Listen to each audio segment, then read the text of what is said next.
For the 3 days, I'm looking at the events. I'm targeting some of the events. I want her to be good at speaking. A friend of mine will be handling speaking at the event, Mutia Olagoke, and I know that she's expert at it. And then I'm looking at that emotional intelligence as well. So Olajobi is in charge of that. My child psychologist. So you can target whatever of the events for the 3 days that you need for that event. But I'll be there. It's happening at the Islamic Education Initiative in Magodo here. So we'll be coming to work together. Amazing. That lunch you want to take us to, is it on Sunday? It's on Tuesday. Ah, okay. Lunch. Is it I'm still arranging it. It's us now. Well, whoever does lunch now. Qatar. That's what she's doing. I did not put it on Wednesday for a reason. No problem. How you doing, Marital? I'm doing great and amazing. But I noticed something this morning on my way to work. So there's this particular car, Hilux. It had facilitated by a particular member of the House of Representatives written on it. I don't want to call the name of the politician because I don't want it to be about that person, but it's about the driver. So he was driving behind a police van and obviously trying to catch up to the van, but there were cars in between and we're on the bridge. And there was this car that was ahead of this Hilux. Do you know, this driver in that car almost ran that man off the road, off the bridge. He was upset. He was upset that that car was ahead of. Yeah, did not disappear. Was ahead of it. Yeah. And then when he could get to him, almost ran him off the bridge. I'm like, how? Why would you do that? But that's what I took a video and I'm going to try and see if I can send it to the appropriate authorities. That person needs to be called because I have seen an accident with my eyes that was caused by reckless driving like that on that same bridge. And then this person, because of ego or for whatever reason, wanted to run an innocent, responsible Nigerian driving normally on his own because you were hurrying up. And then you put the name of this politician, on the papers because people will drag that person. But you are the reason that the other person is in Abuja. You are here in Lagos misbehaving. It's so wrong. I will try and make sure that that person is found out and reprimanded for this. I think we need to start taking videos because I see that a lot, especially on Lekki Expressway when you're driving and they just come in with the siren and all that. They nearly push you out of the road. They want immediately you start hearing that siren, just freeze wherever you are. I hope the video has the plate number. There's no plate number on the thing, but it took enough. There's enough. You cannot deny the car. Okay. I have been shooting. I got home very late yesterday. Yeah, so it's been back to back, but I hope to finish round up this weekend. I was supposed to have done my photo shoot for products that are ready, waiting in my bedroom. Mr. Agbo wants me to clear that space because his bedroom is not market store, market place, But because I'm going to be on set now, I won't be able to do the shoot. So I need to find another time that hopefully I'll be able to do that shoot. So it's after the show now, I'm heading back to set to do my thing. Let's take a short break. When we come back, we'll take the newspaper reviews. Stay with us.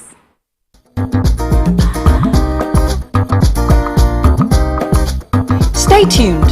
Your View will be right back.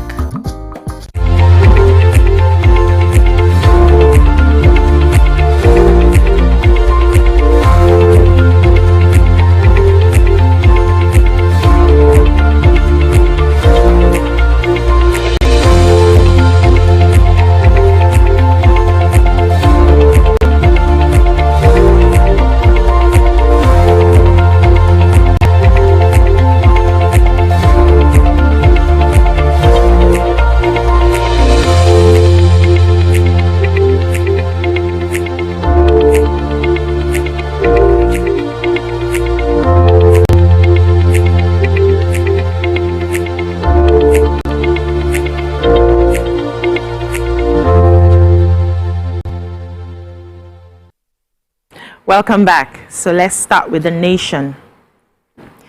Government won't interfere in Ikwerimadu's case.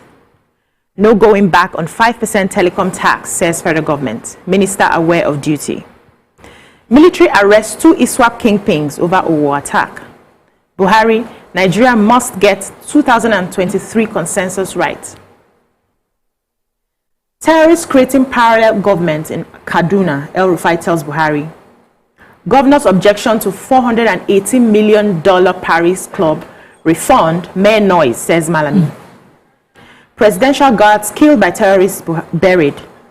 Loma proposes 50% tariff hike. APC Vice Chair, Northwest Governors behind Tinubu. PDP crisis, Ayu won't quit, Party ESCO tells Wike others. 7 Yahoo boys jailed in Ibadan. 37-year-old beheaded in church. Okay, what are the stories we're taking quickly? Okay, so let me just quickly get the 418 million. This money no let us rest. So the Attorney General for the Federation and the the Minister for Justice has responded on why this money has to be paid to the consultants. He on his own says that it is mere noise for the present constituents of the Nigerian Governors Forum to be the ones objecting to this payment. That their predecessors willingly engaged the consultants to recover the Paris Club refund. When the refund was paid, they also agreed, made demands for the refund to be distributed per state. And part of the demand was that they presented for the consideration of the federal government was a component related to the payment of these consultants that now constitute the subject of contention. Those were his words. And so they put as part of their demands for the refund to be distributed to states, governors at the time, that part of that money should be used for the payment of the consultants. When the money was ready to be paid, they then decided, some states then said, okay, let's just pay part, let's not pay all. And so the consultants went to court, and they then agreed on a consent judgment, which they willingly signed. All that those past predecessors of the NGF signed that consent judgment with the consultants on how payments will be made. Wow. Now they went back and forth all these agreements that was willingly done. He wasn't even Minister for Justice at the time. Minister of Justice at the time. Nobody was. This set of governors were not in the picture at the time. And now that it is due to be paid by their own administration, there are issues. They are now making issues out of it. That the present constituents of the Governors Forum are the ones making noise and making issues out of it. He said he had suspected that this money and this consultant's payment was like the P&ID deal, where somebody struck a deal that is shrouded in secrecy. So he had the EFCC, the DSS, investigate the consultant's claim and see if there is any need for them to treat it with suspicion. The reports came back clean that the consultants, reached this agreement and they delivered their services. And so he didn't have any reason to not pay them, and that he's thinking, why are you delaying for that? So that these people don't then come back later with a clear case one, and then they have to then pay more than is due. So he says even interest on top. What is being done is mere delay. You have a story? Yes, I do. So the Kaduna State Governor, in a memo written to the President, is saying that he has strong intelligence to show that terrorists have infiltrated and dominated some communities in Kaduna State and have formed a parallel government. He says they are exercising control over social and economic activities, they are dispensing justice in this area of their control, and that they've advanced plans to make Kaduna forest areas their permanent operation base. I took a few examples to show how they are dominating this community. So the governor, El-Rufai, says that they observe movement patterns that intercepted communications of migrating terrorists that showed them setting up base. They gave an example that the insurgents have enacted a law in the district banning all forms of political activity or campaign ahead of the 2023 elections. They also fined a particular resident called Muazu Ibrahim a sum of ₦1 million for selling plots of land without the consent, of the owner. So they have become a government in these communities. Wow. They are dispensing justice. They are determining economic and political activities in those communities. And what the security agencies doing there around them? Weddings are happening. Everything. Wow. They are just living like normal people. So we need to sort this out quickly, as fast as we can. So the federal government has vowed to go ahead with the planned implementation of a 5% hike in call and data tariff. According to the statement from the Federal Ministry of Finance, Budget and National Planning, it said the tariff will go on in spite of resistance from the Minister of Communication and Digital Economy, Professor Ali Pantami. I think I took that about last week, where he resisted, saying he's going to fight this to the finish. Now, the government said it will begin the implementation of 5% excise duty on all voice calls, SMS, and data services, in addition to the existing 7.5% value-added tax paid for goods and services across all sectors of the economy. And they are saying that the 5% excise duty will be collected by telecom operators and payments made to the federal government on a monthly basis. Also reacting, they explained that this excise duty has been in the Finance Act 2020 but has never been implemented. I'm worried why we are beginning to implement it now. And this this excise duty that the telcos are going to be paying, they have said that they cannot take in the cost. They are going to push it back to the consumers. So we end up paying as high as 40,000 per minute. I have a story 40 naira per minute. The Loma story. So okay, go ahead. According to Loma, they have to do a 50% tariff hike increase in their costs. And quickly, the managing director, Ibrahim Odumboni, says that this is because, of course, diesel has gone up.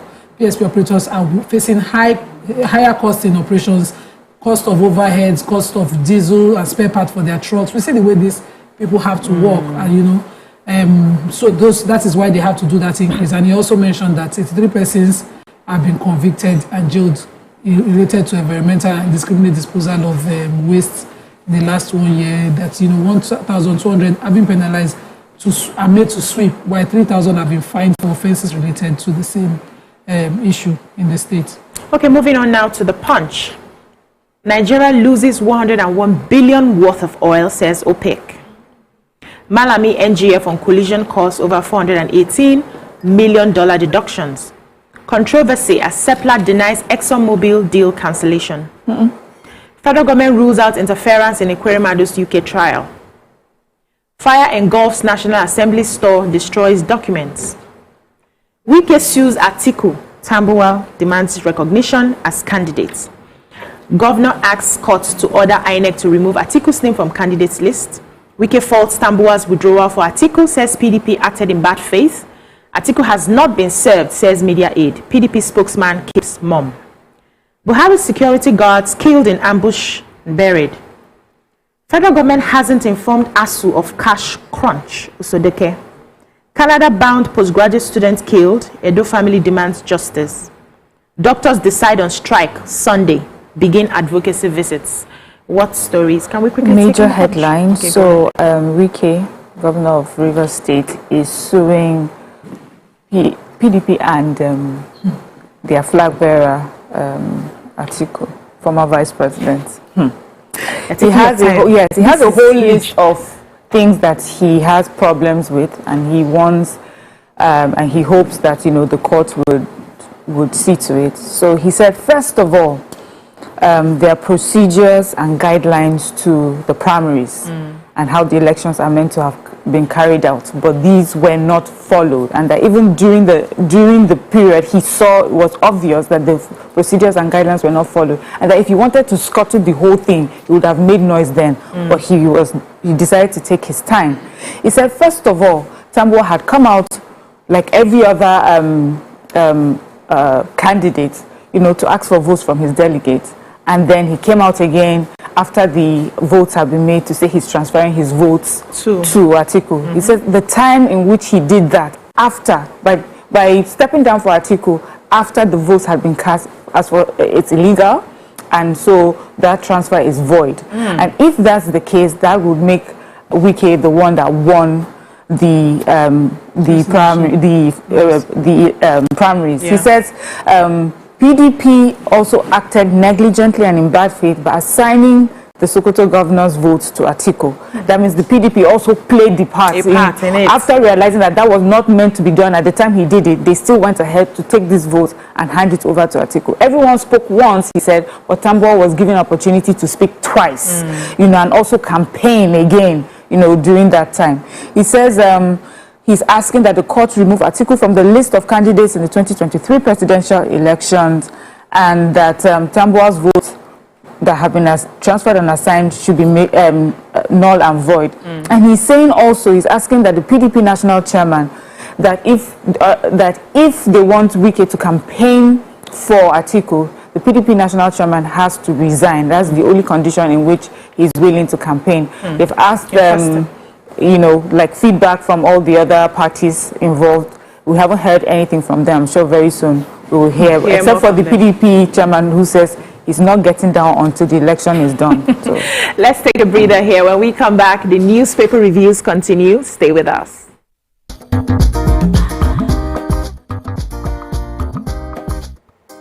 Come closer. A little bit more. Perfect. I have exciting news for you. You asked for it and you got it. Your favorite breakfast show, Your View, will be going to 2 hours. We're going to have in-depth analysis of the newspaper review and more conversations on the hot topics. The ladies of Your View and I will be stirring up our guests to get in-depth into all the various topics, and you, our viewers, will have the opportunity to call in and share your views. After all, it's your view. Join us on Your View, 9 a.m. to 11 a.m. for a fantastic conversation. Don't miss it.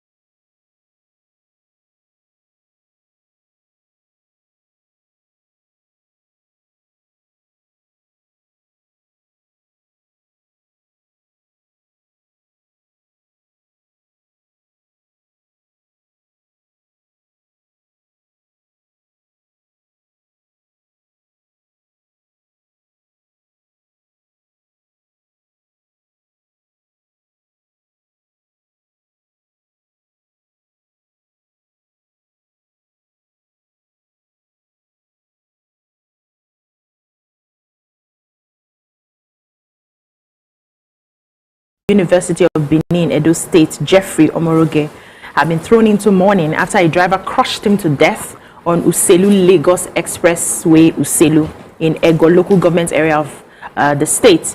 So according to the story, they said he was on his way to the bank to wait for his mother, who promised to give him some money because he's planning to relocate to Canada to complete his master's on the 28th of August. And so on his way, he just was about to cross the Uselu road when this vehicle came out of nowhere and just rammed into him. Said the impact was so bad that he died on the spot. So the mother was in a taxi heading to the bank on her way, and she saw some people gathered, and she just came down to they have to take this person to the hospital. They have to take the only for her. I'm telling you, when she looked, she saw her child. She just broke down and started crying. She had died on the spot. They had rushed him to the hospital. So the case has been in the police. The family members are now saying that the police is sort of protecting the suspect because they had found him. His car had been in custody, but they are not releasing, they are not showing the suspect to the parents. They've been going back and forth to find out. So it seems like there's a sort of cover up, and they are asking for justice for their son. He has to pay for the crime that he has committed. Do we have any other story in Punch? In the Punch, the soldiers that were they were laid to rest, the soldiers that were part of the Guards Brigade that were killed recently in the attack about 2 weeks ago. And they were laid to rest yesterday. Yesterday. And basic details of it, usually they will start to give honorary flowery words talking about their gallantry and all of that.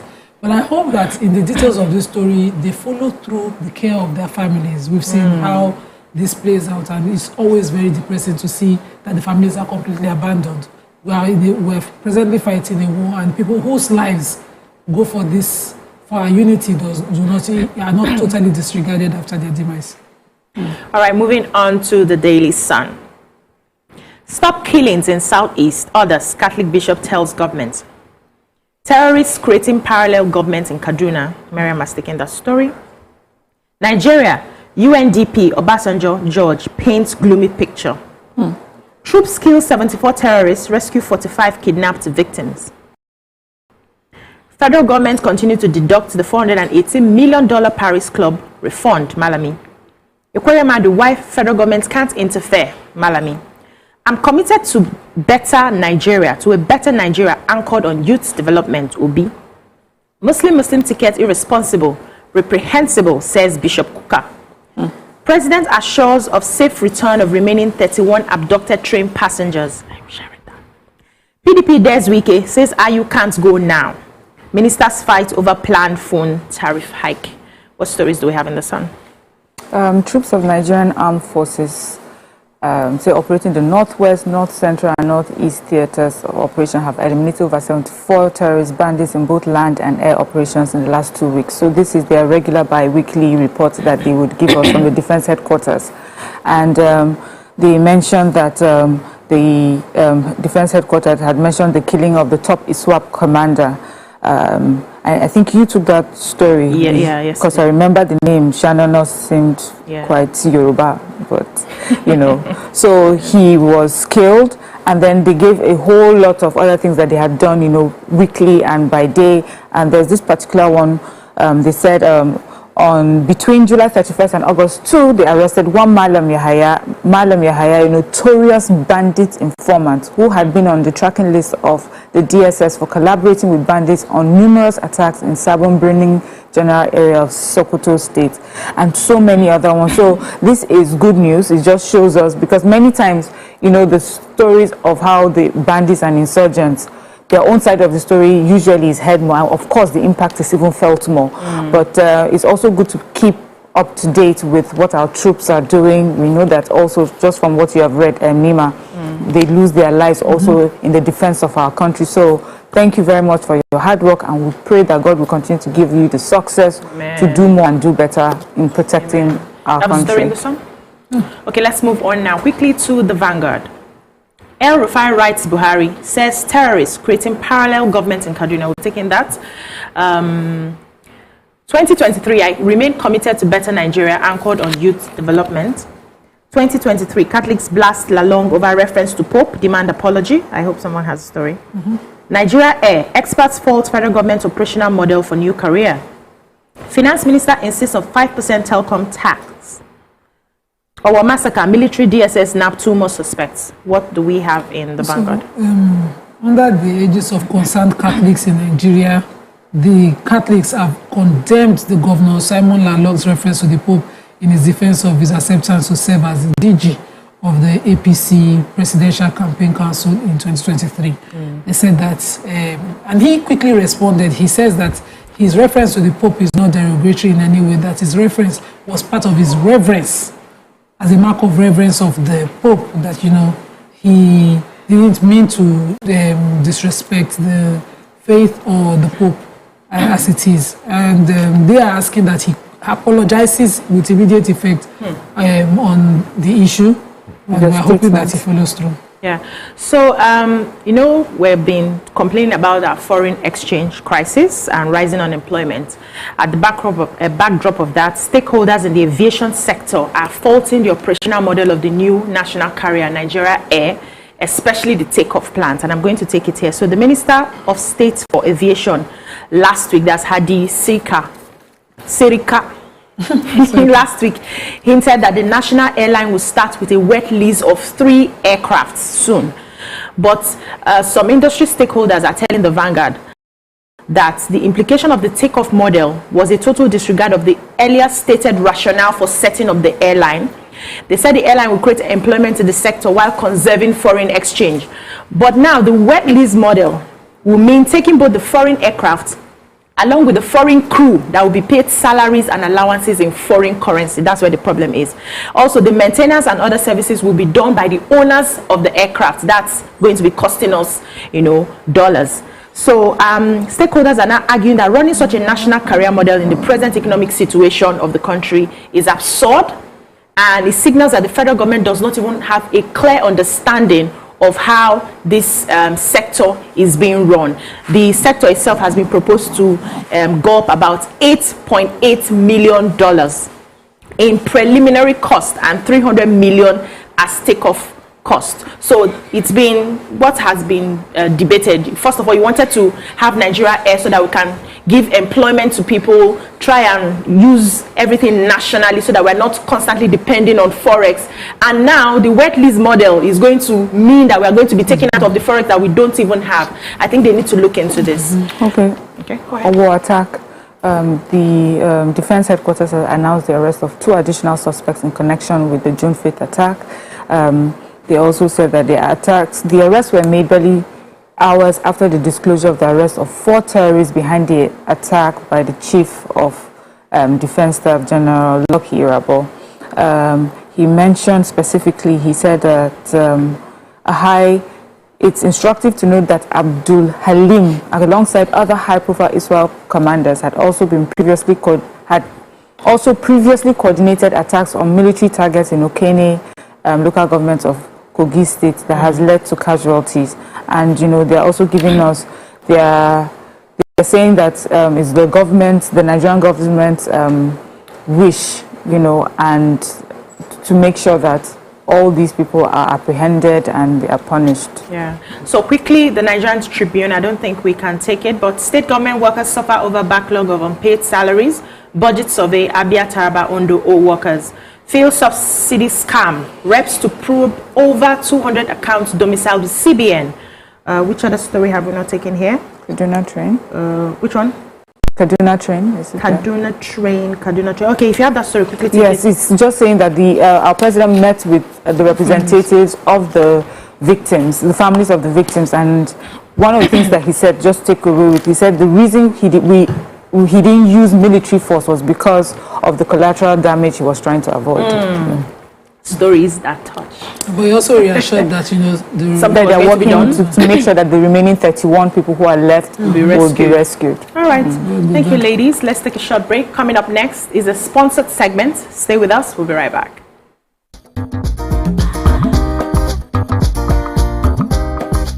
Stay tuned. Your View will be right back.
Come closer.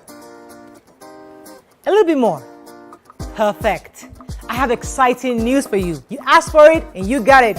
Your favorite breakfast show, Your View, will be going to 2 hours. We're going to have in-depth analysis of the newspaper review, and more conversations on the hot topics. The ladies of Your View and I will be stirring up our guests to get in-depth into all the various topics, and you, our viewers, will have the opportunity to call in and share your views. After all, it's your view. Join us on Your View, 9 a.m. to 11 a.m. for a fantastic conversation.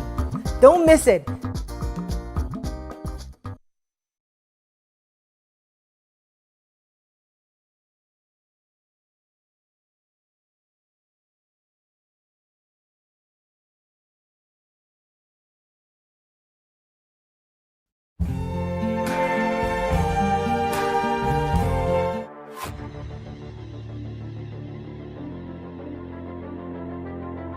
At TVC Communications, we're all about our audience. Millions of viewers, listeners, and readers every day all around Nigeria. Our 2 TV stations are among the most watched in Nigeria. TVC News is our award-winning 24-hour national and international news channel headquartered here in Lagos, broadcasting live from our custom-built state-of-the-art news headquarters. TVC, the top-rated family entertainment channel, is the place for fun, music, and information. With our breakfast show, Wake Up Nigeria, the all-female chat show, Your View, the best soaps and dramas from Nolly Bali.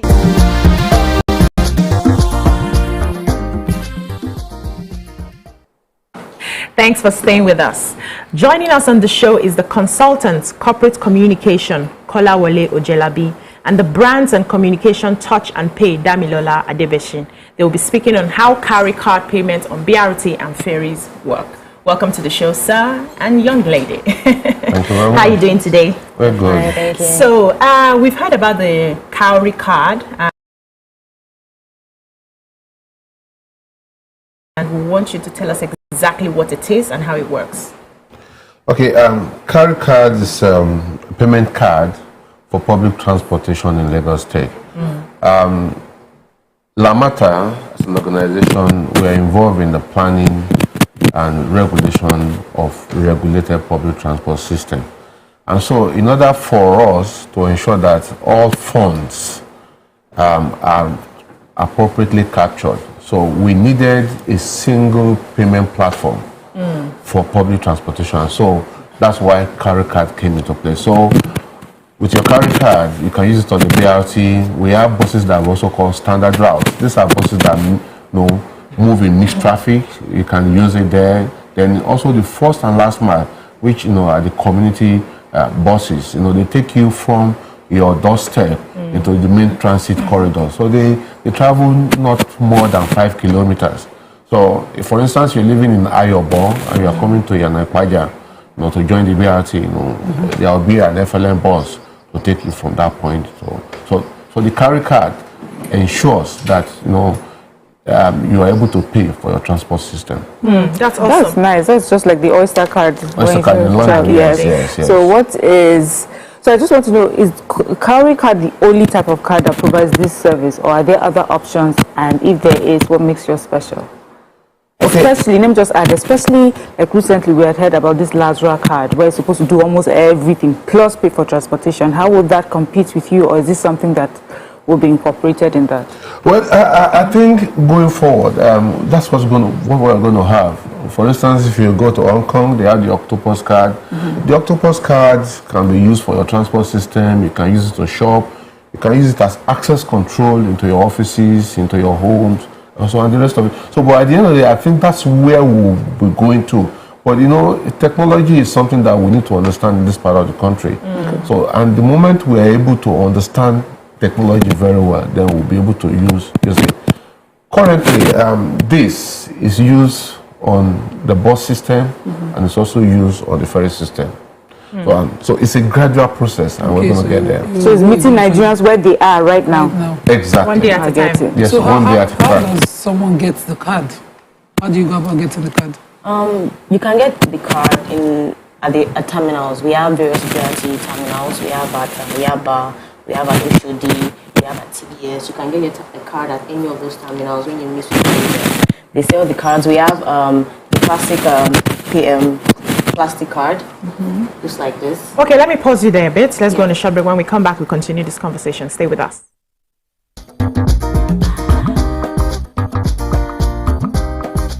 Stay tuned. Your View will be right back.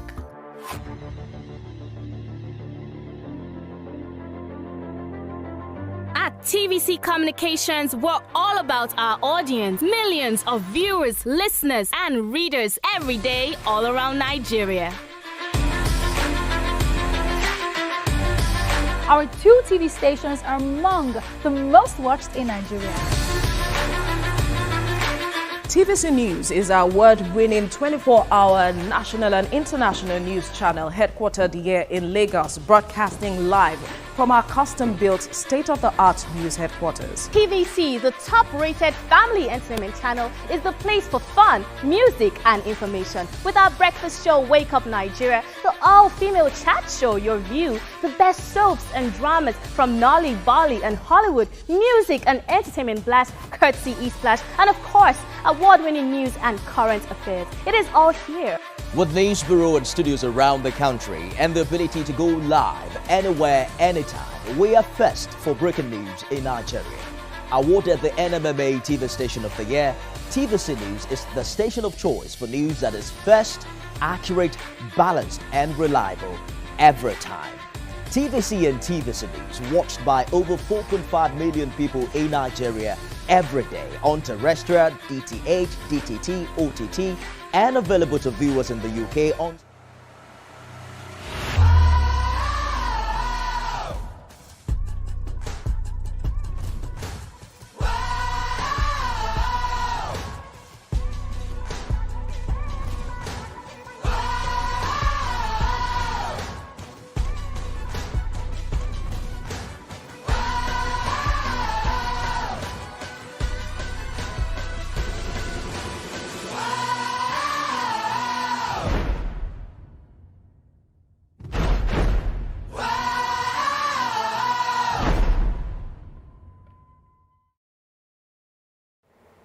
Come closer.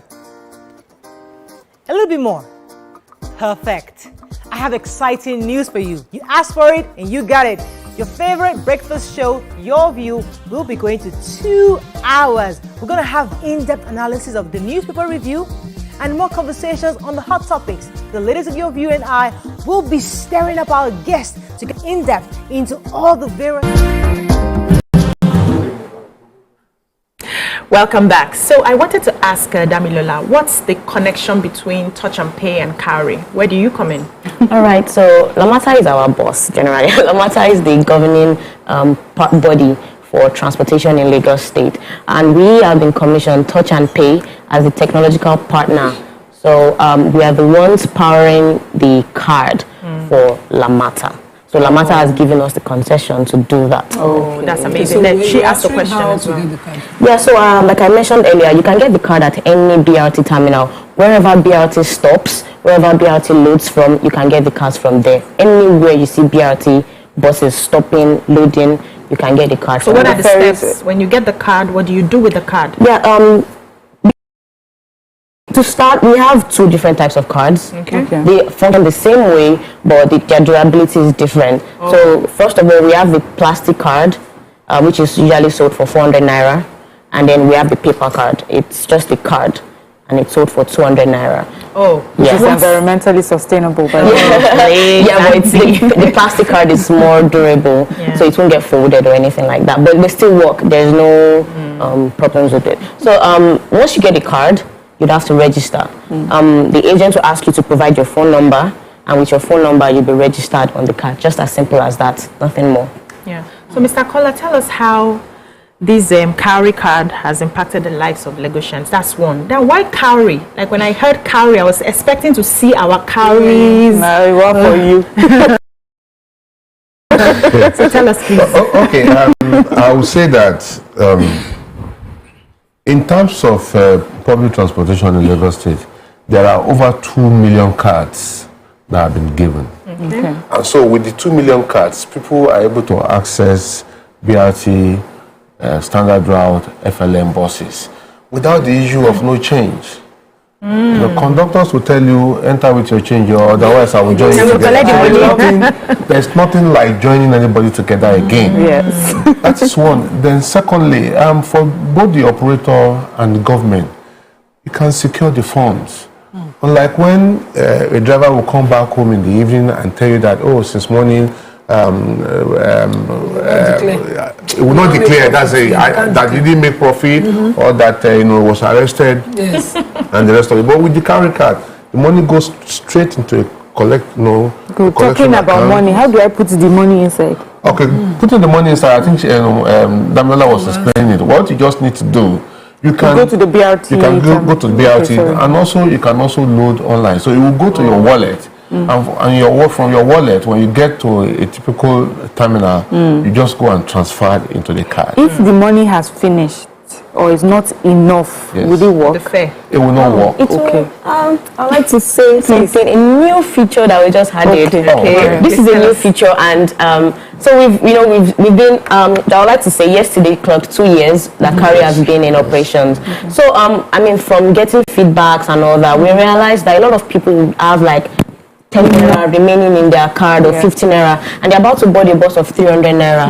And does that mean they'll go back home? So what we've done is that we created like an overdraft feature on the Cowry card, which makes you to be able to access a trip even if you have just 10 naira or 15 naira or any amount that is not even up to what you need. So it will enable you to be able to make that bus and make that trip. So whenever you have money, then you can just make it. That is so thoughtful. Thank you. So thoughtful. So I also wanted to ask, are you people in any way trying to accommodate old men and women who are pensioners, maybe in the future, who can have this card for free and can take transportation? Because most of them, we still know that they are owing them salaries. Of course, in the UK, we have what they call the Freedom Card. And so in Lagos also, we're thinking about something like that. But of course, before you do anything like that, you have to go through legislation. You have to go through, government has to approve of it. But are you people thinking about it? The process has started. Okay, how about, is it on ground or also thinking about the students who are going off to school? The same thing for students too. You're thinking about it, how you can... we have the Office of Civic Engagement, and we're also talking to the Office of Civic Engagement. They are already working on something like this. So if, for instance, you are giving this card to a student, and you can say, okay, every month we are going to give the student 2,000 naira on their card. Card. And so the parents will now have to pay the rest. Yes. That's good. This is good news. I'm just thinking everything about the system and the payment system that you have talked about is just so beautiful. I'm just thinking that in case of a crime like we've had in the past, this will help in tracing data collection. So this is very innovative. So I tell you what, a lot of people have forgotten their items on the buses, and so what they just need to do, because the card has a number. The moment you code the number and you code the number of the card and you tell the number of the bus. Now, not the registration number, but the card. Every bus has a unique code. So just quote that number, and with it you will get your items retrieved. So some people might not even be able to get that number, but at least you know that you took that particular trip at so time. Yes. And of course, so we had an Good. I was going there. We had an unfortunate incident that happened of the young girl that got on the bus, and the sad story. And when you mentioned data collection, this you'll be able to determine exactly where the person was or the last point so far. In what ways would you tell us, apart from the ones that we've heard, that you think that this has helped to curb crime or has helped police investigating or intercepting crime? Well, one thing that each of the buses has, it has an inbuilt camera, to capture. Well, of course, given the tendencies of some of us, some of them do deactivate this. But at the back end, there's a way for us to get. So at the moment that is discovered, such people are actually apprehended, and the necessary punishment is meted out. Okay, sir. Are there any final words you want the audience to know about using this card? Okay, I'd like to. Okay, Mr. Okay, this card is very versatile. Okay. And don't forget also that the governor of Lagos State is actually promoting, the construction of 2 rail lines, the blue and the red lines. The fixed infrastructure for this line will be ready by the end of this year. And so by first quarter of next year, this is also one of the cards that we begin to use. So for those of them who do not have these cards now, we ask you to go and get yours. That's amazing. And final word? Yeah. I would also like to add that recently the Lazarus card was launched. That is a Lagos State residential card. That card also allows you to be able to make payments on this BRT bus. So with that same card, you can also load it and also have access to our buses. And finally, I'd like to let people know that if they have any problems or they have any issues concerning these buses or the use of this card, they should not hesitate to call any of the numbers behind it or reach out to us on any of our... You guys will all respond. complaints. Exactly. Right. All complaints as soon as Thank possible. you so much, Mr. Kolawole Ojelabi and Damilola Adebeshi for coming on the show. And that's all we can take on this segment. When we come back, we take our hot topics. Stay with us.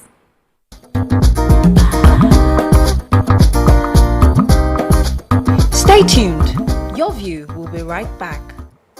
Come closer. A little bit more. Perfect. I have exciting news for you. You asked for it and you got it.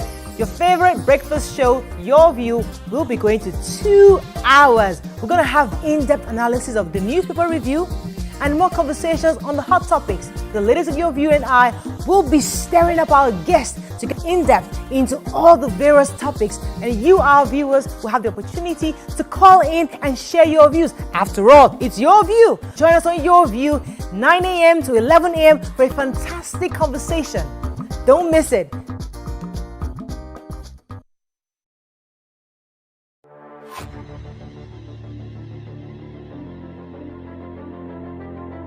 At TVC Communications, we're all about our audience. Millions of viewers, listeners, and readers every day all around Nigeria.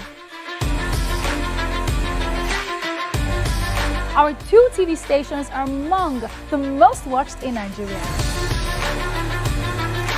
TVC News is our award-winning 24-hour national and international news channel headquartered here in Lagos, broadcasting live from our custom-built state-of-the-art news headquarters. TVC, the top-rated family entertainment channel, is the place for fun, music, and information. With our breakfast show, Wake Up Nigeria, the all-female chat show, Your View, the best soaps and dramas from Nolly, Bali, and Hollywood, music and entertainment blast, courtesy E-Splash, and of course, award-winning news and current affairs. It is all here.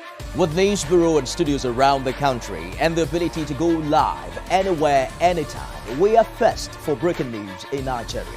Awarded the NMMA TV Station of the Year, TVC News is the station of choice for news that is first, accurate, balanced, and reliable every time. TVC and TVC News watched by over 4.5 million people in Nigeria every day on terrestrial, DTH, DTT, OTT, and available to viewers in the UK on Sky TV. Watch all of our world-class programs on TV, online, and on our app. TVC and TVC News, the best entertainment and news for Nigeria on TV and online.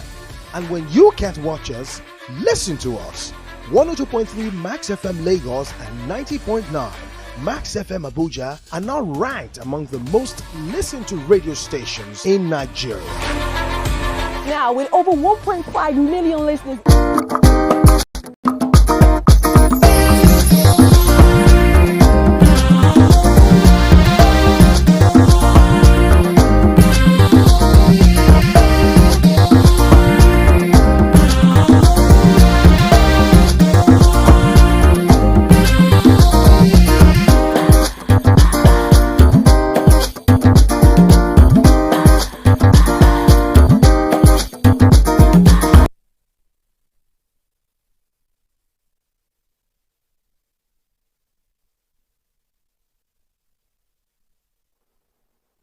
Thanks for staying with us. There has been mixed reactions as Catholic Bishop of Uyo Diocese, John Ebebe Aya, over the weekend rejected Governor Ben Ayade's 25 million donation to the church. The bishop was seen in a viral video rejecting the donation from the governor during a Thanksgiving mass held on Sunday in Calabar. According to the bishop, the governor is my brother. We are both from Cross River North. I want to appreciate him and tell him to package whatever he has for me, add to it, and use it to pay the salaries of the workers. We would like to hear your thoughts on this. You can join the conversation and call us on 081-270-53687 or 091-390-76948. You can also tweet to us using the hashtag #YourViewOnTVC, and we would like to hear from you. Hey, Auntie Nima. So my thing was, what is it with the public rejection? Why public rejection? What is it in with the public donation? What is it with the public donation? Why public donation in the first place? Together. That's the You point. see, governor should not take it and vex. So now people say now, if somebody use something to talk to you publicly and you consider it a disgrace, just look around you very well. Just might be that there's a level of truth, element of truth in it. You cannot be owing salaries to the knowledge of the bishop and declare him 25 million, money that he doesn't necessarily need, because they don't live flamboyant life, simple life, and all of that. Why are you talking like that? 25 million will come, do anything. And he knows that people honestly, sincerely have earned that 25 million. They're looking up to the governor and wishing, when will the money come? And most of these governors, it's state funds that they are spending. Presently now in Benue State, what's the other governor's name? It is all over the news how bad salary payment has been in that state. Every time the governor comes out, he's focusing on issues of Fulani herdsmen, and he's not even addressing people's salaries. So it's not only one place that body used to pay somebody. If you have earned the right to your earnings, to your wages, you should be paid. You should be paid your wages before your sweat dries. Saying of the prophet. And then I like that. you have left home, you have abandoned families, you've gone to earn something that will change their lives, and you come back home every day making an excuse of governor says the state does not have funds. And then the same governor wants to go and buy weapons. These governors like to be in the limelight, make noise, do things publicly, and they get away with it. So I don't want to see this, even though I almost sang Wike's tune on this, I don't want to see it as an insult to the governor. I think the governor should appreciate honest people around him. But that kind of public, see, if you want to tell me the truth, Nima, let me tell two of you now on the set. I agree. Don't tell me in public. Don't make it embarrassing for me. You can whisper the thing but don't worry. Why do you think that a public donation does not require a public response for it? Why? I mean, because you wouldn't do a public donation anyway. Exactly. So if you were giving that amount of money and you had met this priest one-on-one and said, this is what I've put together for you as a birthday gift, and he says, my brother, thank you so much, I love this book. You see those people in the congregation, they work for you, they work in this government, and even the tithes and offering has become smaller because we have not been paying them. They are not feeding. I see the sadness on their faces. Oh God, please, this money, let's add it to salary. Nobody would have known. Nobody needs to know. All you know is that the governor has now started paying salaries, and people will be like, oh, our wise governor. Nobody will know that there was a wise priest that sat beside him. But the thing with public everything is that you get public response. So when it's wisdom, when some people will tell you that they like to do their things in secret, whatever they want to learn, they will learn it in secret. Your embarrassment and your teachings and mistakes is not public for the world to see. So even if it was meant in to make fun of him or whatever, I hope that he left with the story, I mean with the lesson. So you see, what he has done, the governor has done, where he's able to put money together to give a huge amount of money to give as a gift.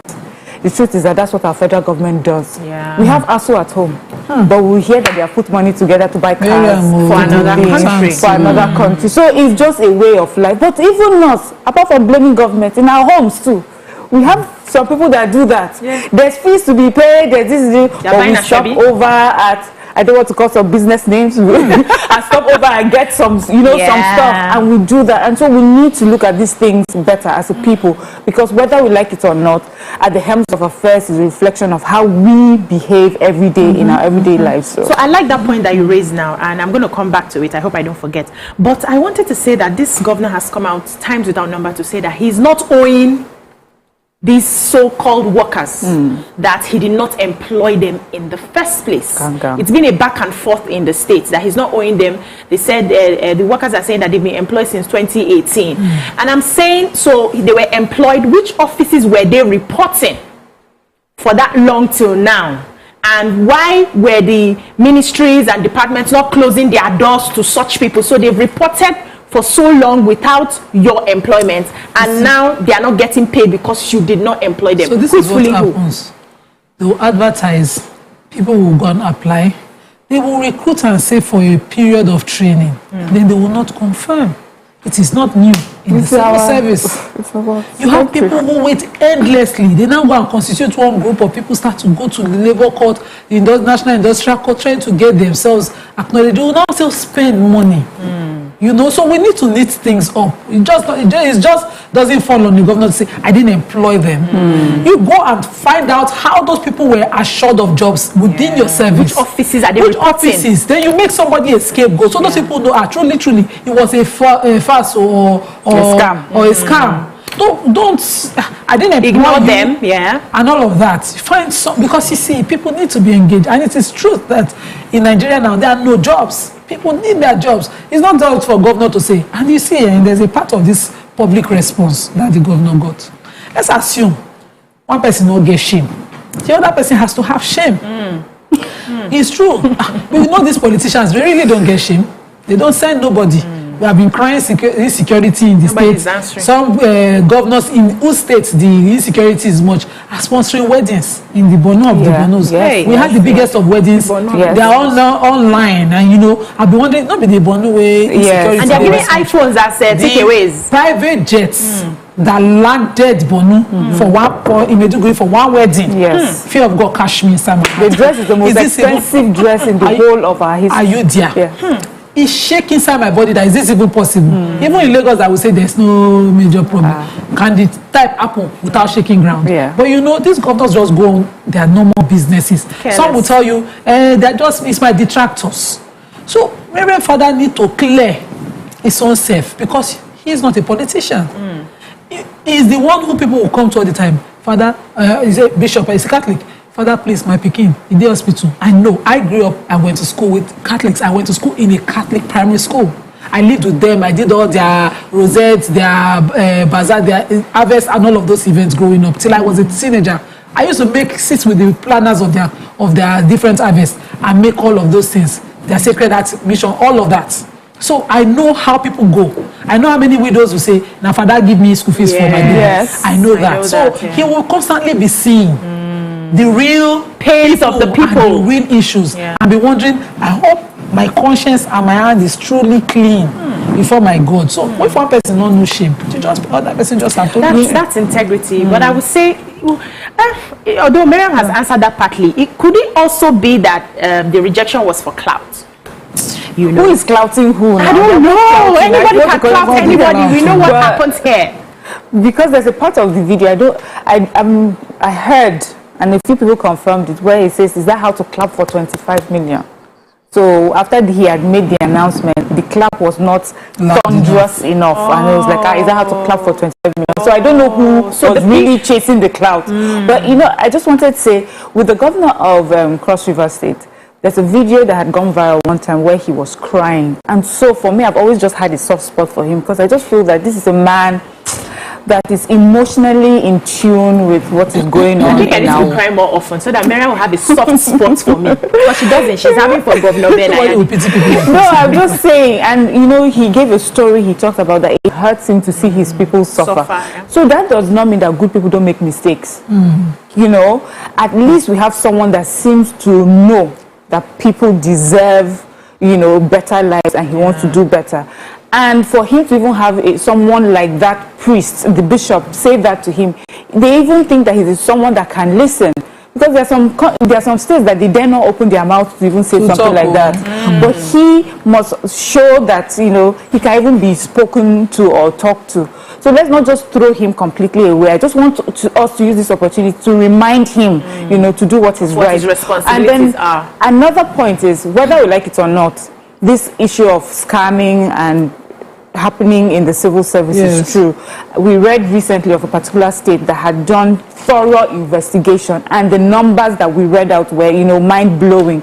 Many people that are ghost workers, people that had their names written twice, people who were in charge, who were supposed to know better, are the ones running these syndicates, you know. So he has to do that job of investigating his civil service. And those who are found to be, you know, have been scammed or were in the know of being, you know, scamming the government, should be apprehended and should be punished and made example of. And let's create jobs. Let's do better. Because, you know, this governor has talked about, remember during the COVID, he talked about how he's a scientist, and I've been expecting a lot from, you know, this governor. Let us see that. All right, thank you so much, Miriam. Let's take a short break. When we come back, we take phone calls and messages. Stay with us.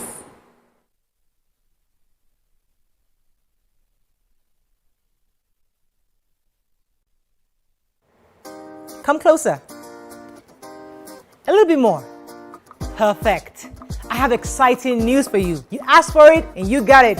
Your favorite breakfast show, Your View, will be going to 2 hours. We're going to have in-depth analysis of the newspaper review and more conversations on the hot topics. The ladies of Your View and I will be stirring up our guests to get in-depth into all the various topics, and you, our viewers, will have the opportunity to call in and share your views. After all, it's your view. Join us on Your View, 9 a.m. to 11 a.m. for a fantastic conversation. Don't miss it.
At TVC Communications, we're all about our audience. Millions of viewers, listeners, and readers every day all around Nigeria. Our 2 TV stations are among the most watched in Nigeria. TVC News is our award-winning 24-hour national and international news channel headquartered here in Lagos, broadcasting live from our custom-built state-of-the-art news headquarters. TVC, the top-rated family entertainment channel, is the place for fun, music, and information. With our breakfast show, Wake Up Nigeria, the all-female chat show, Your View, the best soaps and dramas from Nolly, Bali, and Hollywood, music and entertainment blast, courtesy E-Splash, and of course, award-winning news and current affairs. It is all here. With news bureau and studios around the country and the ability to go live anywhere, anytime, we are first for breaking news in Nigeria. Awarded the NMMA TV Station of the Year,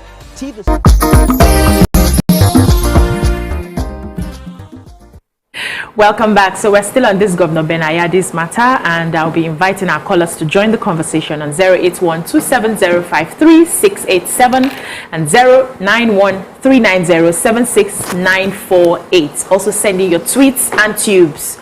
All right. So we have somebody on the line. Oyekbeju on the line. Good morning, Oyekbeju. Hello.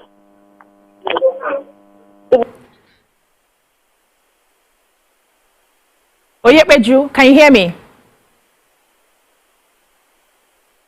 Listening to the TV. All right, we lost that call. So yeah, Miriam mentioned something earlier, which is if you do in silence, you give in silence, you can be rejected in silence. If you give in public, it's okay also to be rejected in public. And that reminded me, because it seemed to me that you can take responsibility for someone who you feel maybe is not really understanding what people are feeling. Maybe he's not really paying attention to the body language of the people, and you decide, okay, I know that there are needs around this place. Why don't you focus on these needs? With that said, I was thinking that, you know, our president gave out cars recently, that they would take the responsibility to say, okay, President Buhari, we understand what's happening in your country. We know that the insecurity issues are there, banditry, kidnapping, the economic crisis, hunger, and your people are complaining. Why don't you take back the cars, sort them out first? Is this something we should be doing to help other people? Mariam. I don't know why you called my name, but I just feel that you're joining issues. Let me ask you this question. If in a family where this man seems to be doing okay for himself, and then he gives gifts to the poorer cousin, you know, your poorer cousins, and they receive it, and then the children in the house say, our father gave you this, do you know we have not eaten in 2 days, but they have not eaten in 7 days, or we have not done. Do you think the cousins will say, oh my God, even in our poverty, we dare not collect this. Come and collect it back. Oga, let's just leave that one aside. That's a different issue. But I wanted us to talk about... Let me pause you so that I don't lose your thoughts. David from Akure. Good morning, David.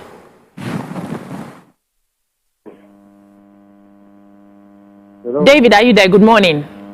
I'm there. Good morning. Hello? I can hear you. Go ahead. Oh, yes, yeah, I'm here with you. Good morning. Good morning. I want to give kudos to the Catholic bishop, and I wish other bishops and other pastors will learn from that. That somebody will use public funds to make donations to the churches, and meanwhile the public are suffering. The workers are suffering. If it is other churches, they will collect it and pray for him. Kneel down, they will prophesy a lot of prophecy on the governor. In fact, they can even prophesy 3 times for him or presidency. But this is somebody who is honest. If you look at the life of bishops, they don't have wives, they don't have guys. What are they going to do with money? Their lives are simple. He don't need that money for any reason. So that is why he's saying, use this money and take care of the public that elected you. And thank you, David. Thank you. So you were saying something. I was going to exactly where he just talked about, which is, I wanted to say, prophets of old. We remember as Christians, since we're talking about bishops, in the Bible, we knew how prophets would come and meet an erring king and insult and curse finish them, curse them, and they leave. And then they'll go and live in the wilderness, and God will feed them with meat from manna from whatever, ravens to come and feed them. Food for them. The prophets then, he used to live with the kings and be collecting breakfast, lunch, and dinner and extra money so that they can fly private jets to go and prophesy in another county. No, they'll just do the work that God has given, and then they'll use their 2 legs and go back into the wilderness. So that we have people like him today. It's just one. Sadly, in our times today, he's like one out of very, very few. I don't even know how many. I haven't even seen any. They're just really maybe 3. There are 2 others that we normally hear their names constantly calling out, bad behavior in our government. And so he should be applauded for that. He also should be grateful. I always feel that if you're surrounded by people that can still tell you the truth, there's something in you. Because there are people today who are surrounded by people who would never tell them the truth. They would never know the truth if they find themselves in a hole. But that you have someone who is able to keep you grounded, remind you of your bad behavior before you make that final mistake that, ends you. You should be grateful for that and remember to just take that. Before I come to Nima, let me take this call. Arasoni from Abuja. Good morning, Arasoni. Hello. Good morning. Good morning. Go ahead, you're live. Yeah, I'm a first-time caller. Welcome to the show. Yeah, I just want to contribute to the discussion on the line. Okay. Thank God for the life of the bishop. Thank God for his sincerity. The truth is that it's not about the person. It's about personal character that determines how far somebody goes. For him to reject it, you should have known the extent of what he knows that is passing through in this state.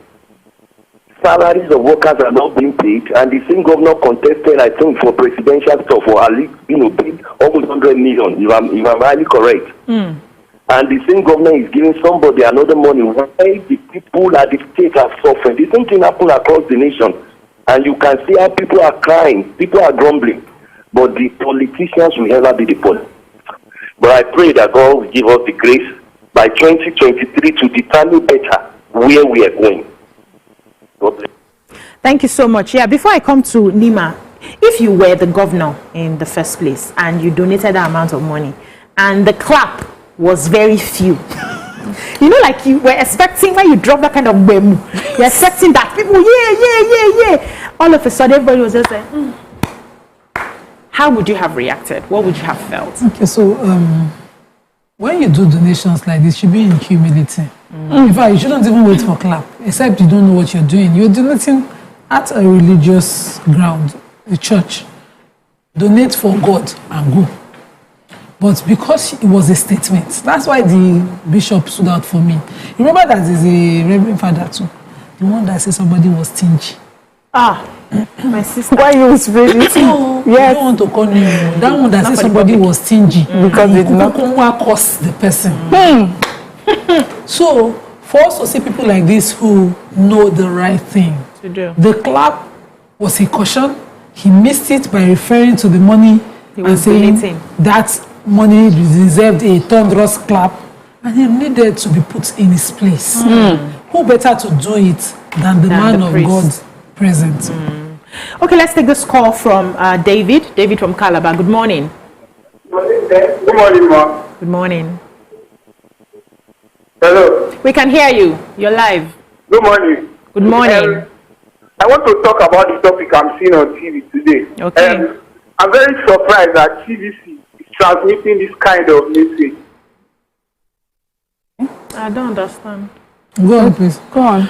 Okay, so yeah, now I wanted to also talk about the responsibility of our prophets, like Miriam mentioned, that in the days of old, their job was to call back an erring leader, whether a governor or president, a king, and remind them of what they are there to do. Now, what do we expect from our leaders, our prophets right now, our pastors, our imams? How do we begin to hold them responsible and reminding them of the jobs that they are supposed to do? Because this is election period. Before you know now, they'll be hobnobbing. They will come for 10. You'll be seeing churches, they're hosting this governor today, hosting this politician today. They are coming for this worship, Thanksgiving, and all that. And it's likely that things will be flying under the carpet, under the tables. How do we remind them that they have a responsibility to speak truth to power? Who's ready to go? Okay, so it is theirs, and not even just anybody. Because before this politicians came, before this kind of governance that we run came, we had a different kind of governance. The places of influence were the places of God. Yeah. And it's painful to see how it's been so mixed up and messed up that you can't even tell the difference anymore. Where you're going to somebody and he's telling you, no, that's the order of the day, or where religious leaders are now powerful enough to predict who will win based on their sentiments and biases and their association. And somebody will say, you cannot win election. I don't speak that's to my not people. their call. Their call is to give people hope that of a better life, of a salvation, not necessarily monetary, and do better to call and check the people in power. So we need that distinction clear. And I hope that this sets a tune that will be replicated over and over subsequently from religious leaders. Even if there are also people that are members of your congregation, they can come in and worship. Let that office not determine how you then receive your message from God. Distinction. That's amazing. Yeah. Okay. That's all we can take on this topic. When we come back, we move on to the next. Stay with us.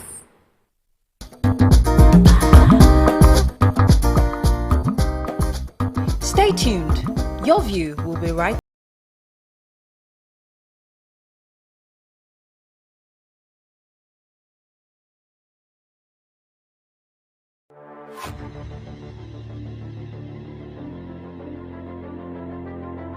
At TVC Communications, we're all about our audience. Millions of viewers, listeners, and readers every day all around Nigeria. Our 2 TV stations are among the most watched in Nigeria.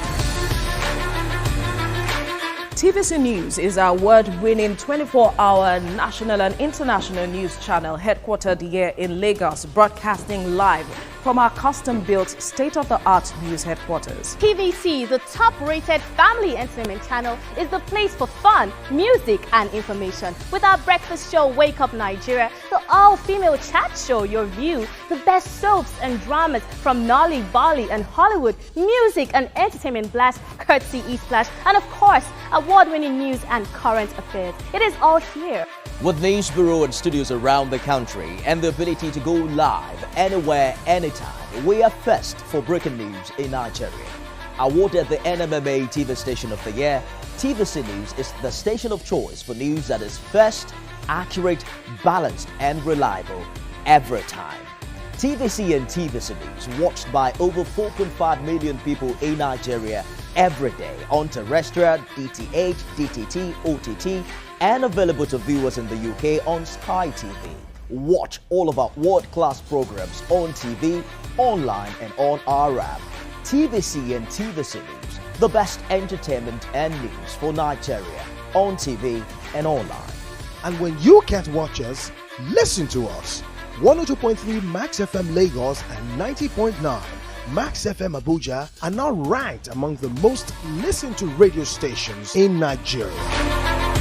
Now, with over 1.5 million listeners every day, we're the people's favorite radio station.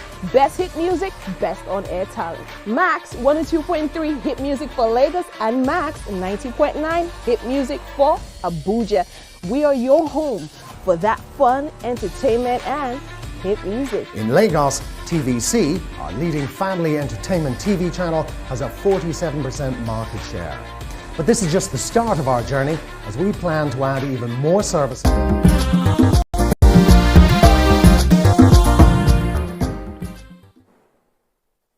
Welcome back. So moving on to another topic. A man, Adeniyi Jose, has committed suicide after strangling his wife, Chidinma Gloria Ibe, to death at the SDP area of Kwamba in Suleja, local government of Niger State. The late Jose was said to have taken a substance suspected to be sniper and was rushed to the Suleja General Hospital, where he was confirmed dead on Wednesday. Neighbors said the late Jose had over the years been doubting his wife's faithfulness to their marriage. We'd like to hear your thoughts on this. You can call us on 081-270-53687, 091-390-76948, and also tweet to us, tube us, and book us, Facebooking us.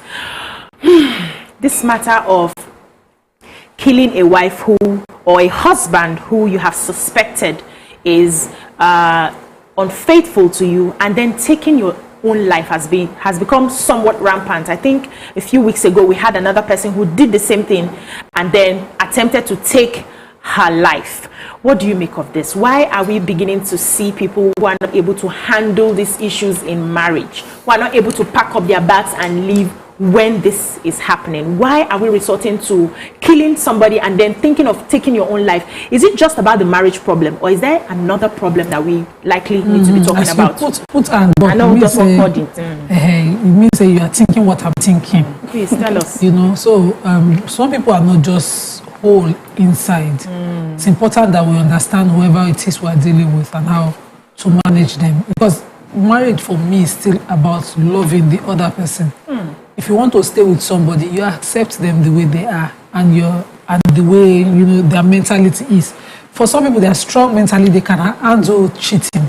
They can take it and say, okay, I'll walk out. And some people, it messes them up. They don't know how to think. So it's not a good thing to play around. You say that, religion tries to regulate it by calling it adultery, putting a punishment hard on it. That, our modern life has helped us to water down. Traditionally, we disgrace because there's always a victim. They'll say an unfaithful woman kills her husband. Nobody talks about an unfaithful woman. All of those things is because some people don't have the mental capacity to deal with that, issue. So it's important when you're in a marriage. It's either you're ready. If you're not ready to be faithful, committed to one person, don't need to do the ceremony. Let the person understand you're dating him. You're open to open relationship. Don't bother to marry. Do you understand? Leave the thing open. Use your full chest. Carry your way of life. So the person doesn't expect so much of you. But some women, you go all the way to, I'm not judging this person because she's dead and we did not get our own side of the story. Wow. I'm just trying to make a case out there for the mental capacity of one person, because what we see here is that one person was able to destroy 3 lives. Himself, his own, her own, and the young, poor son.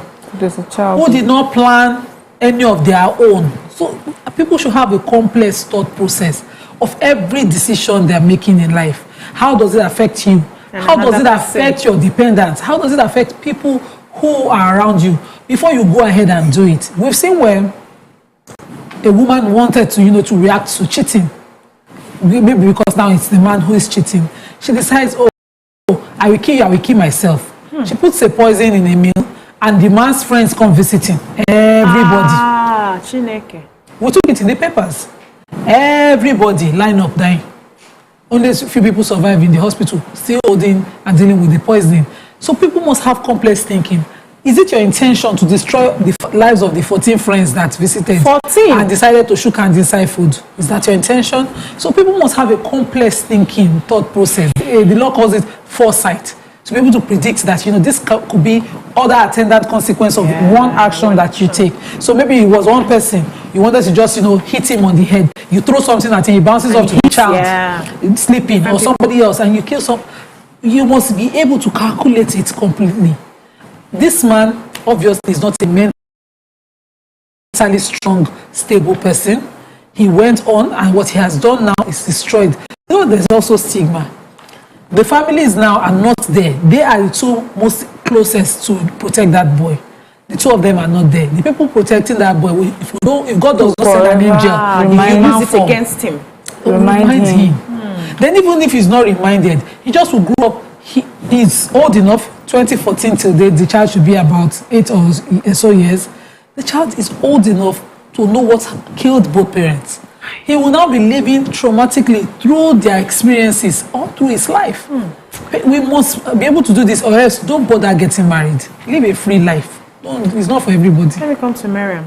I mean, just as it's just a sad situation all over. The truth is, this is about mental health, and this is also about conflict resolution. Some people have always have never really known how to deal, have never learned how to deal with conflict. When something is really tough, what are the steps to take to protect yourself first, and make sure that you don't make a mistake that you cannot come back from. This is not something that's just happening. It's not like it's rampant now. It's just that I feel with social media, we're able to find these stories, and and it's a good thing, because then we learn lessons from that. We learn lessons from those who have the tendencies to behave like this, and for those who find themselves with people like that, and hopefully maybe see the signs quick enough so that they can leave that area.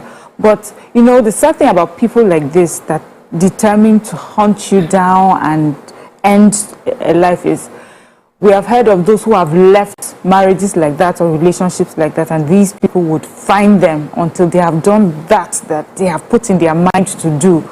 And it's just, in cases like that, you just pray also for a strong support system, for strong policies with the government, you know, and social services, maybe provide protection for for any of the vulnerable spouse that finds themselves in a situation like this. It's sad. Every time I read stories like that, I just feel sad. Like, you know, this is the end. The death is the end of it. Everything. But it's also the beginning, especially when children are involved. And then the families also on the other side. Parents are involved. So imagine the parents of the victim, the first victim. How are they supposed to relate with the family of the man that killed their wife or the woman that killed their husband? When you're going to relate, you realize that the man has died. Yes, and then you're looking at a grandchild that you say the father has just done this or the mother has just done this to her child. You know, it doesn't work out well. However you look at it, it just does not work out well. And so I hope that people, when they find themselves in tough situations like that, that they will remind themselves that, you know, I can take myself out of this situation and just save it. There's that problem of ego. How can this happen to me, the man? Or how can this happen to me, this queen of a woman that I am? That everybody, you know. So those are the things also that play a part in this. And we just have to find ways to settle it. Before I come support back to you, system is important. Yeah. So, you know, you mentioned knowing and seeing some of these red flags. In my relationship with people that have one issues in marriage or the other, I've realized that it's not like there's a lack of the red signs. It's not like they did not see it. Some see it and identify it, but they're not willing to move. They always have this at the back of their head that this person will change, and they continue. So how do we now stop you as a human being when you see that this person has a tendency to go this way from getting into the marriage? They will say you want to scatter their marriage. You want them to fall out of love. You are beefing because you are not married. How do we get people to begin to reason properly? Now, how do we know someone who has a mental issue?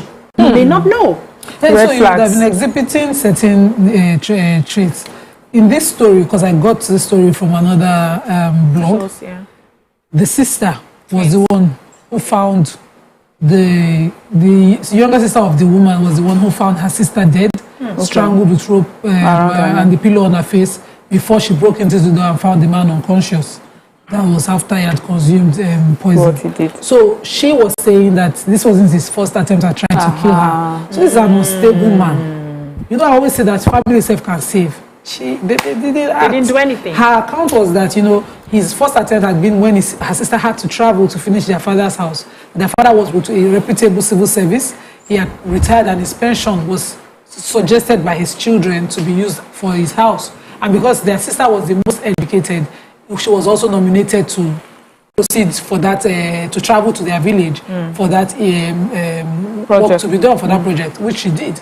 And when she went, her husband kept suspecting, where did you go, where did you go, where did you go? She did not fall out on them. She has family members. So a man who is possessive, who is uncontrollably jealous, who is unstable, suspicious of every move, it's not a good case of marriage. Thank you need somebody that's the head correct. Somebody you can hold the conversation with. Knowing some men, that's the final. You don't need that kind of man. It's two. And communication is the real trick. It's good that you mentioned this name. Because I have seen young girls to talk to somebody. Then you're in a relationship and the man is saying, don't worry, I'll take care of you. Some women understand it to mean, I'll give you money. It means for some, I will control every single thing you do. About you. The moment you marry me, you lose your intellectual capacity, your ability to think. You cannot reason anything. You know, women, when we have this back eye of seeing things, you want to converse with somebody and convince them, and they'll be like, in my own case, it even was a lawyer. So anything you say is already. Whereas you have the ability, God has blessed us with that ability to calculate things. And also, if a woman makes an excuse about her family, as a man, you are patient. And you can investigate that. What is stopping you from following your wife to their village? If you are so pressed. If you are so pressed, why do you even have to follow? Since they are telling you where they are going, it will not satisfy you. You don't have like follow. You were talking about red flags. It's important to say it, especially to young girls who are beginning to date, you know, I understand. And also young men too, please. I'm not separating them. Also young men. There's some things that, but the reason I say young girls, because I hear this from girls more, where a boyfriend is possessive, is acting not whatever, normal, but she finds it endearing. Oh, exciting. Like yes, exciting. He loves me so much, he's so jealous. If anybody even calls me like this, hey, this will fall down. And you see them smiling and giggling about it. And see, that's a red flag. That is not funny. I say there's this story that I read recently about twins. She said she's an identical twin and she had met her boyfriend who had never met her identical twin, and he traveled. And then he asked her, he was supposed to travel, and asked her, where are you? And she says, I'm at a club. And then he comes to the club. She didn't know that he was still around. And he sees her twin sitting on her own boyfriend's lap. He thinks it's his girlfriend and immediately approaches the other one, beating serious basketballs in front of the whole world.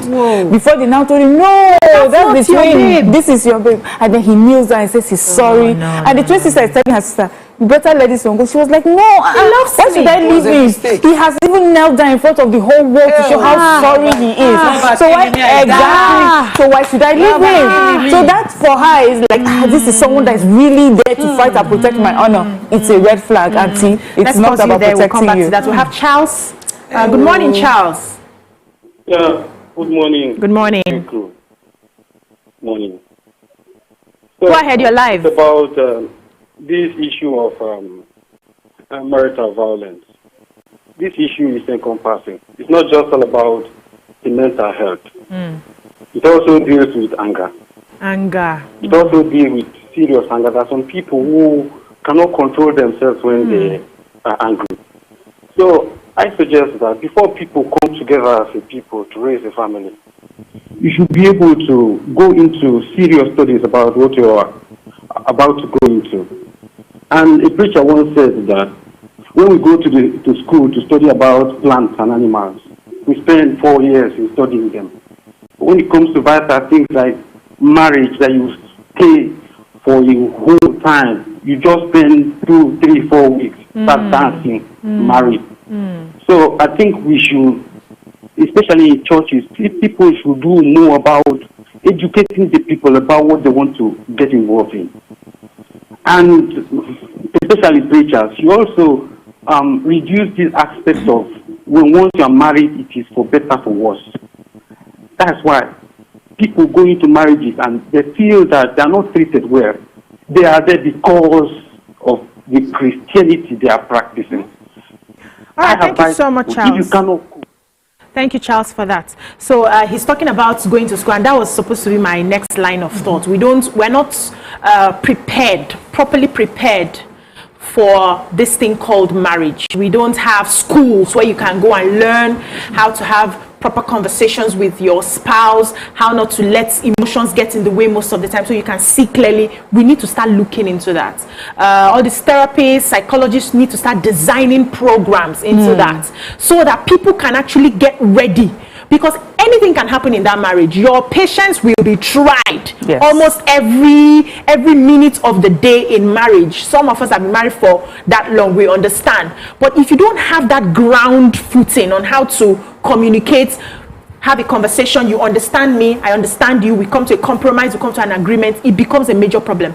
But you know, you were saying something about the twin who was, he knelt down and everything. We need to start paying attention to how we raise our children. Some people don't know how to receive love. What they define as love is abusive and toxic. I had a friend in the university who the boyfriend will beat basketballs. She will faint. She will be in coma for like 3 days. She dated this guy for 7 years. And her excuse is that he loves me. He loves me. If he sees me talking to a man, he will show that he's the man, that she can't date anybody who doesn't beat her, to show that he's territorial. For me, it was ringing in my head like, this girl has no clue, because I came from that sort of home and I told myself this is not the kind of love that I want. How do we begin to help people around us to understand what real love should be? Me might have it, have a lot of young girls. Mary, just by keep talking, we just need to keep talking, showing them examples of how when people stay in abusive, toxic relationships, how it affects them. And we need to also keep talking to boys as well. So it's not just girls, because we're seeing this also where we're hearing stories of men who find themselves in toxic relationships, are unable to leave because as the man, there are some things you should swallow and just take, you know. So you're right, they need to be able to determine what is toxic, what is abusive, and what's real. You see that thing of the girl that talked in university. I remember in class, a lecturer was just talking about something random, and beating came up as conversation. And this adult girl stood up and said, yes, it's okay for a man to beat. And it was shocking to a lot of us. We were like, whoa. But for her, and also obviously where she comes from, is fine. And she tried to justify it. She says, it shows that a man cares for you. He's supposed to be there to guide you and to protect you.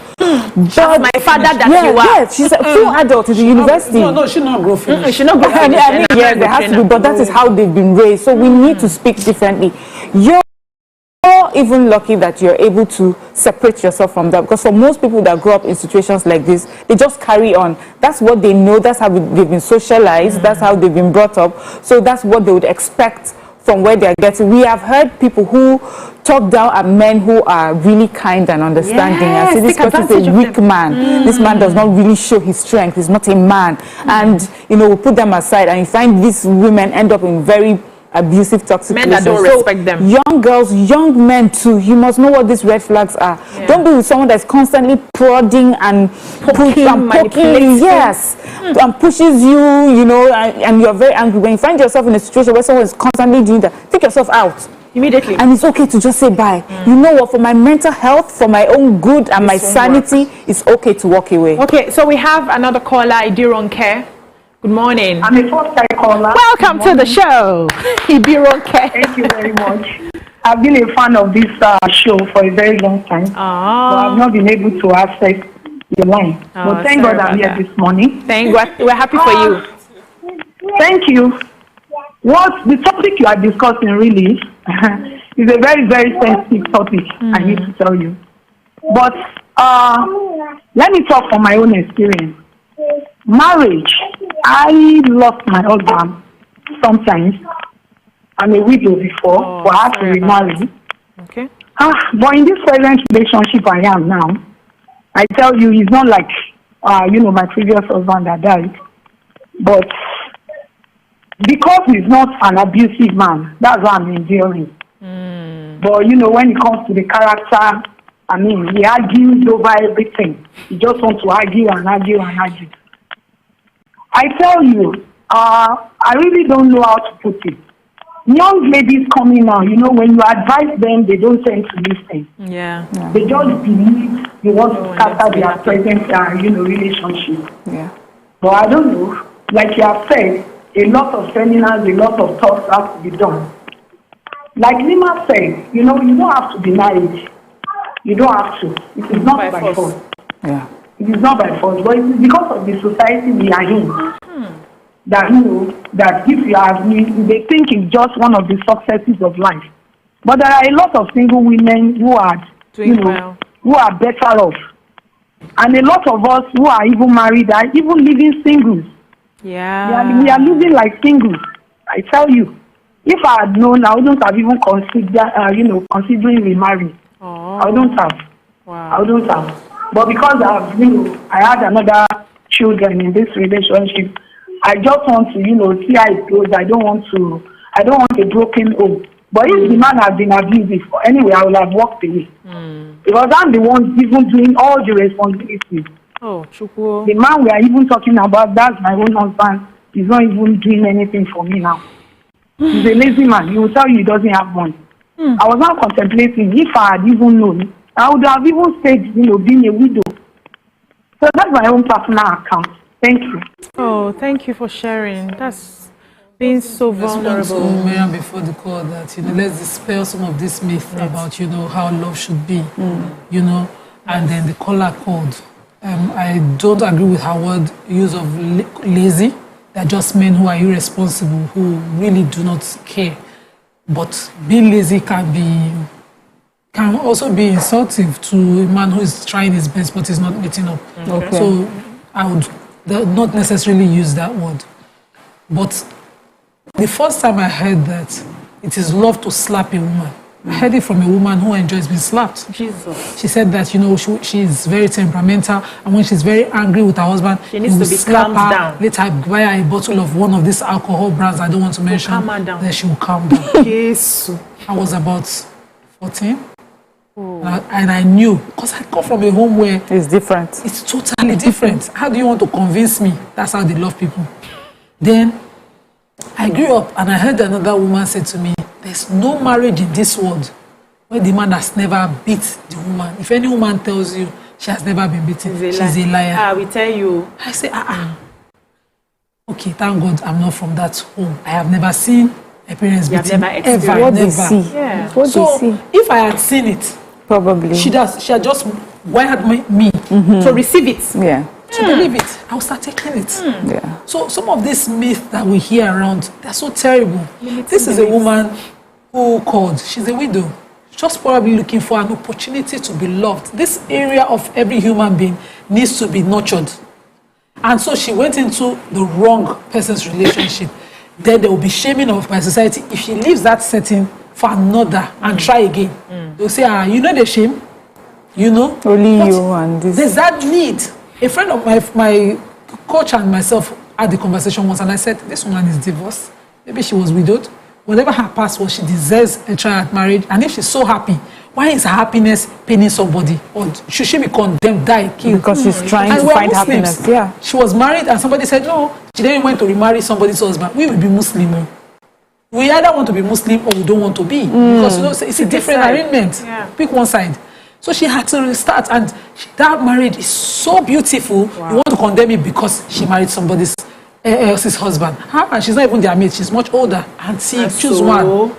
We make life so tough for ourselves. Yeah, I agree. The issue that should be your concern is the balance for Muslims.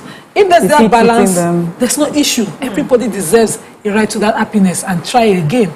Those examples that Miriam talked about, I heard too many of them. I know a young girl when we were back when I was in university. She was in the Polytechnic. She stayed a 12-year relationship and ended in marriage. And all the 12 years, public slap and beating. Jesus Christ. And she went ahead. The one that broke my heart was that the guy was convocated in Unilag. She left the Polytechnic to come to Unilag. Now she carried food for head. The real girlfriends, the side chicks, were on the side, hey! And she was being made to think that because she went to Polytechnic, she's a lesser human being. By the guy she ended up marrying. So we need to help young girls around us by saying the truth, no matter how difficult it seems. If you're, like as she called that, it's good to say, I wish.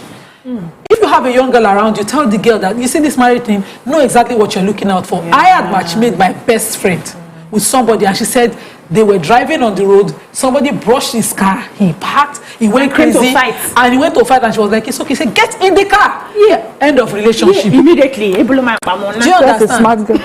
She said she was told, get in the car. She said, I just took the next available car. May I not see that guy again? His name starts with a T, in case he's watching.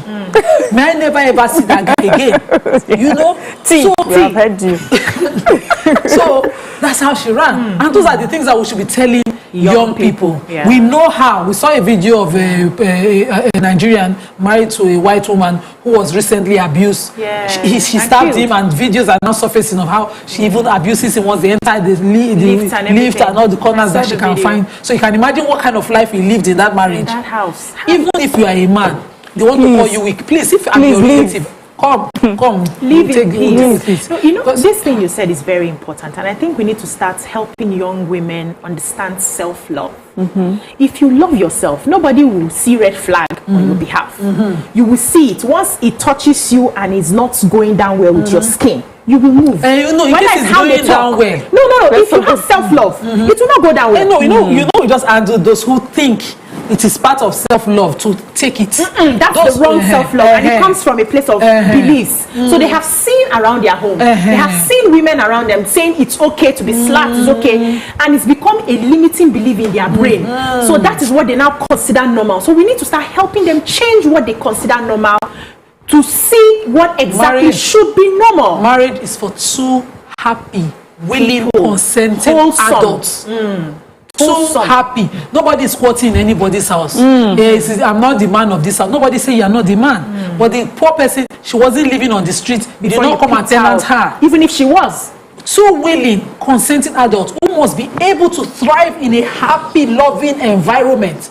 So you are growing, the other person has the right to grow. No one plant will die because another plant should be big. That's not how marriage should be. And we must dispel that thought. If you truly love somebody, it is when that person is thriving that you have your fulfillment. Exactly. That is how it's supposed to be. That's how it works. Has the gender. That is whether how it's a it man works. or a woman. Let's take messages, but let's have your thoughts, Miriam. A few people are not happy with. They said, "Oh, everything is so sad." They wanted something else. Sorry. We have tweets from previous topics. Go ahead. Okay, so the bishop did not. This person, the Truth News says, the bishop did not reject the 25 million naira from the governor to the church. What he rejected was the donation the governor said he was going to whisper the bishop personally. Nevertheless, kudos to the bishop. And then this person says, oh, sorry. Okay, Immaculate Boy says, if you are sick, go see a doctor. Car bad, mechanic, travel issues, travel agent. Why do we go to marital? Why do we go to with okay, so who do we go to? Yes. Who do we go to with marital issues? Akasha Nima is saying people should be strong mentally. Why are cars not strong to withstand rigors? For me, it is therapy. So I agree with him too. Then Williams Olajimoke says politicians know that they can easily use religious leaders to reach the people because we're a religious country. I pray our religious leaders take up their responsibility to guide us right and not stay on the sidelines. Kudos to the bishop and hope the governor reflects on this. Yeah, let's have your final words. We're wrapping up. Okay.